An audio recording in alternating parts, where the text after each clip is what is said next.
ହେଇ ମୋ ନାଁ ସୋନି। ସୋନି କିଚେନକୁ ଆପଣଙ୍କୁ ବହୁତ ବହୁତ ସ୍ୱାଗତ।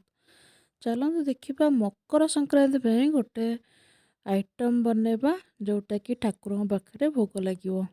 ମୁଁ ସେଥିପାଇଁ ପ୍ୟାନ୍ ବସେଇକି ଆଗେ କିଛି ବାଦାମ ଭାଜି ଦେଇଥିଲି। ତ ବାଦାମଟା ମୁଁ ଏଠି ଭିଡ଼ିଓରେ ଦେଖେଇନି। ତାପରେ ପୁଣି ପ୍ୟାନ୍ ବସେଇକି ମୁଁ ଏଠି ଖସାକୁ ଭାଜିଦେଲି। ମାନେ ସିମ୍ରେ ଭାଜୁଛି, ମାନେ ଯେମିତି ଟିକେ କଲର୍ ଚେଞ୍ଜ ହେଲା ପର୍ଯ୍ୟନ୍ତ ଭାଜିଦେବେ। ଟିକେ ଭାଜିଗଲା ପରେ ତାକୁ ଗୋଟେ ପ୍ଲେଟ୍କୁ କାଢ଼ିଦେଲି। ତାପରେ ପୁଣି ପ୍ୟାନ୍ ବସେଇକି ସେଥିରେ କିଛି ଗୁଡ଼ ନେଇଗଲି। ଗୁଡ଼ରେ ମାନେ କିଛି ପାଣି ଦେବା ଦରକାର ନାହିଁ, ସେମିତି ହିଁ ଗୁଡ଼ ଦେଇଦେବେ, ସେ ମେଲ୍ଟ ହେଇଯିବ। ତାର ପୁରା ବଢ଼ିଆ ସେ ପାଗ ହେଇଯିବ ଗୁଡ଼ଟା। ତ ମୁଁ ଆଜି ଏଇଟା ଫାର୍ଷ୍ଟ ଟାଇମ୍ କରୁଛି, ତ ଯାହା ବି ହେଇଛି ଟିକେ ଚଳେଇ ନେବେ। ଯଦି କିଛି ଭୁଲ ଭାଲ ହେଇଛି ତାହେଲେ ମୋତେ କମେଣ୍ଟ ମାଧ୍ୟମରେ ଟିକେ ଜଣାଇଦେବେ ଯେ ମୁଁ କେଉଁଟା ଭୁଲ କରୁଛି କି କ'ଣ କରୁଛି। ତ ଚାଲନ୍ତୁ ଆଗକୁ ଆଗକୁ ଦେଖିବା। ମୁଁ ଏଠି ଗୁଡ଼ ପକେଇକି ତାକୁ ଭଲସେ ମେଲ୍ଟ କରିଦେଉଛି।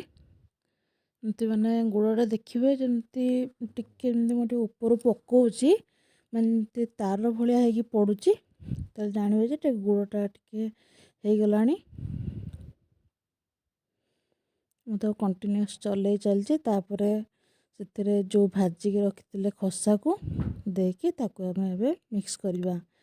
ଏଟା ବେଶୀ ସମୟ ଗ୍ୟାସ୍ରେ ବସାଇବେନି, ନହେଲେ ମାନେ ଲାଗିଯିବ, ଯେଉଁ ଶୁଖିଯିବ, ତାକୁ ପୁଣି ଗୋଲ ଗୋଲ କରିହେବନି।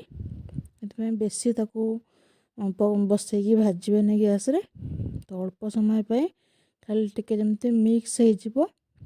ତାପରେ ସେଥିରେ ଯେଉଁ ଆମେ ଭାଜି ରଖିଥିଲେ ବାଦାମକୁ ଦେଇଦେବା। ତାପରେ ଶେଷରେ ଟିକେ ଗୁଆ ଘିଅ ଦେଇକି ତାକୁ କାଢ଼ିଦେବା। ଭଲସେ ତାକୁ ମିକ୍ସ ହେଇଗଲା ଆମର। ଏବେ ଟିକେ ମୁଁ ଗୁଆ ଘିଅ ଦେଇ ଦେଉଛି। ଏଠି ଆମର ମାନେ ରେଡ଼ି ହେଇଗଲାଣି ଖସା ଲଡ଼ୁ। ମୁଁ ତାକୁ ଏବେ କାଢ଼ି ଦେଇକି ସାଙ୍ଗେ ସାଙ୍ଗେ ତାକୁ ଗୋଲ ଗୋଲ ସେପ୍ କରିଦେବେ, ନହେଲେ ସେ ପୁଣି ବସିଯିବ ଆଉ ମାନେ ଗୋଲ ଗୋଲ ହେବନି।